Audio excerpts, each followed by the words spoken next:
Okay, good morning po sa ating lahat at may gusto lang po akong i-share ulit sa inyo. So, doon po tayo sa likod dahil doon medyo presko. Tirik na po ang haring araw banda rito.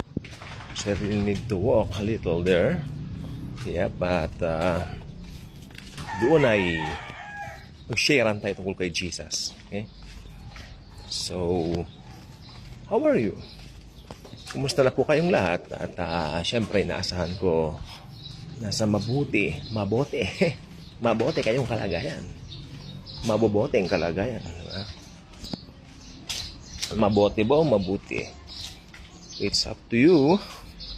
But, kung akong tatanungin ninyo, I hope ang sagot niyo ay mabuti. Diba? Sabi ng Santiago 1:17, lahat ng mabubuting bagay ay galing sa Diyos. Galing kay Jesus Christ. No?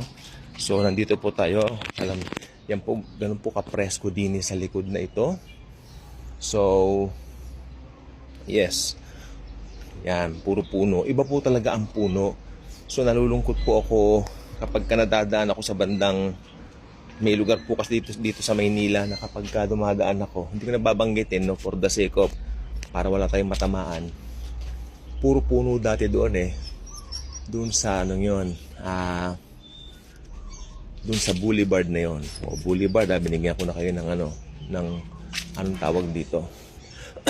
Diyan, banda dyan po sa boulevard dyan, banda.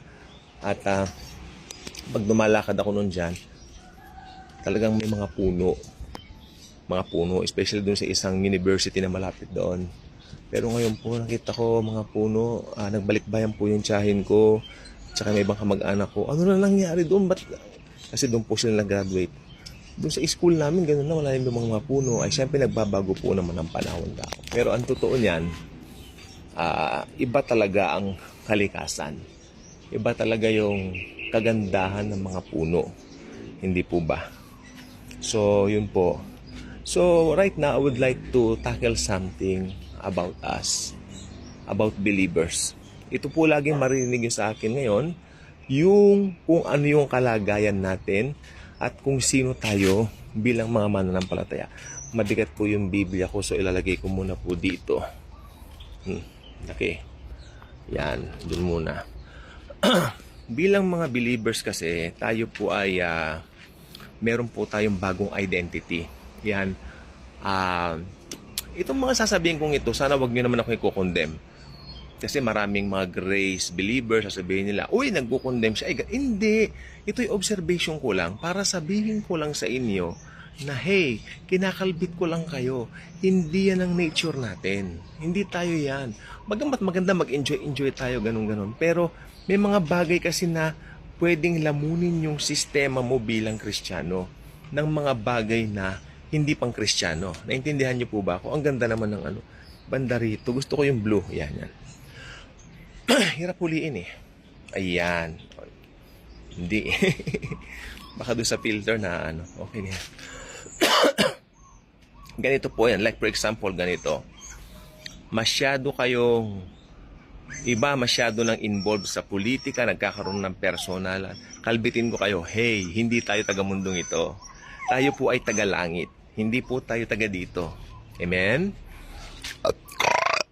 Lakas nun, ha? Hello? So, hindi po tayo taga dito. Taga-langit po tayo. O, ayan, gusto ko dito. Presko. Bilang taga-langit, iset natin yung, nasa Bible to, ha? Iset natin yung mind natin sa mga bagay na makalangit. Not on the things of the earth, sabi ng Bible. So, sa Biblia lang po tayo. Di ba? Bakit ko na ba nasabi to? Bakit ko ba iblinag at ibinidyo ito? Sapagkat napakahalagang malaman natin na, hey, meron tayong totoong identity. Mga Kristiyano po tayo. Pangalawa, yung masyadong affected dun sa mga napapanood sa mga sa social media, yung mga artista, masyado silang Kristiyano kayo, nai-involve kayo sa mga ganyan. Hindi, hey, kalbitin ko kayo uli. Hindi tayo taga-langit po tayo. Amen? While maganda naman, nakakapanood nga. Pero ako pa personal, hindi ako nanonood ng mga ganyan. Yung mga, yes, mas gusto ko panoorin yung mga documentaries. At saka kung manood din ako ng mga pelikula, yung mga old movies na lang. Mas maganda pa, para sa akin.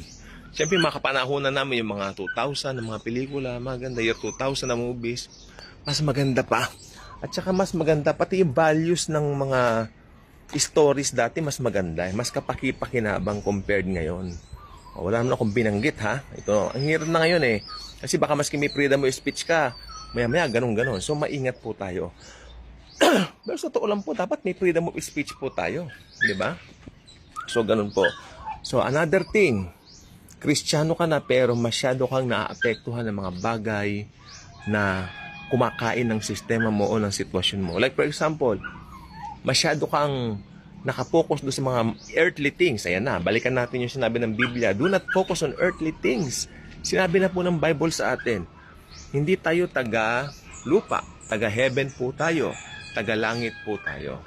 At yan po ay dapat alam natin dahil tayo po ay taga langit, hindi tayo taga dito sa lupang ibabaw. Okay? So alam nyo ba kung sino tayo sa Panginoon? Nag-gets nyo po ba kung sino tayo kay Lord? Problema po kasing malaki kung hindi natin nalaman yung totoong identity natin. So malaking problema po yan.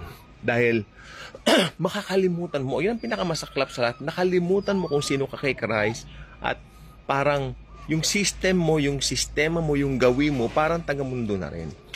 Okay. Ang sinasabi ko lang yung sa mind mo, hindi ko sinasabi, syempre, okay lang makiuso tayo, maganda yung damit mo. Tulad niya, no? Kahit pa paano may blessing kang damit, uso yung mga nagti-TikTok ka, okay yan. Ito sa TikTok ko, ito tinimplay, ano? Itong video ito. Walang masama dyan. Problema mo, ano yan? Gusto mo ng aso, no? Tignan natin kung makakalusot. Ayan. Yes. Ayun, mga bagay na hindi naman pumasama yung mga yan, di ba? Tumaba yata ako. Ayan. Pero, sa totoo lang po, no, hindi po tayo taga dito. Taga langit po tayo. So, the system and all that, we really need to change. Mag-iba na tayo ng isip. Romans 12:2. Umiba na tayo ng gawi. Why? Dahil sabi nga ng Biblia, hindi nga tayo taga dito. Taga langit tayo. And the Lord, ay, ang ganda rito. And the Lord is telling us kung sino talaga tayo sa Kanya. Siya, kung meron mang magre-remind sa inyo kung sino tayo kay Lord, si Lord po, hindi po ako. I am just an instrument of His grace, of His love. Sana tayo po ay paghamit din po. I-remind natin yung ibang Christian, hey, kinakain ka na ng sistemang yan. Hey, parang iba na ang lakad mo. Diba? Hindi ka taga dito, taga langit tayo. At yun ang dapat na ma-realize ng bawat believer. Okay? Hindi tayo taga lupa. Taga langit tayo. Hindi ba yung napakagandang, wow, napakagandang truth. Something to meditate. At pag na-realize mo yan, nag-sunk in sa yan, wow.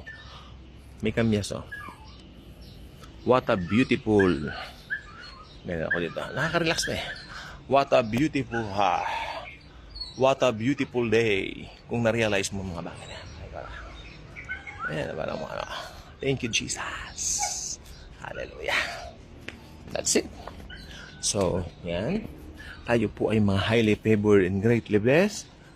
Dapat alam ninyo kung sino tayo kay Lord. Huwag natin kalilimutan yan dito. At dito naman po, fix na tayo rito eh. Inuulit-ulit ko, fix na tayo dito. Pero pagdating kasi dito sa ating, anong tawag dito? Yes, sa ating pong mind, nakakapasok pa ang diablo dyan. Okay? Pero as far as alam mo kung sino ka sa Panginoon, as long as alam mo ang truth na yan, hindi na siya magtatagumpay sa mind mo. Talunan na po ang diablo sa krus pa lang ng Kalbaryo. Tinalo siya ni Christ forever and ever, talunan na. At pag talunan na, wala nang kapag-asa pang manalo compared sa atin. Dahil tayo po ang totoong mananagumpay. At pag na kay Kristo ka, ikaw ay totoong mananagumpay at mananagumpay magpakailanman. Okay, marami pong salamat sa inyong panunood. I hope nag-i-enjoy kayo sa mga videos natin at i-share nyo po dahil ito po ay napakagandang mga katotohanan ng kung sino talaga tayo kay Christ at kung gaano tayo kama. Thank you. Jesus truly loves us.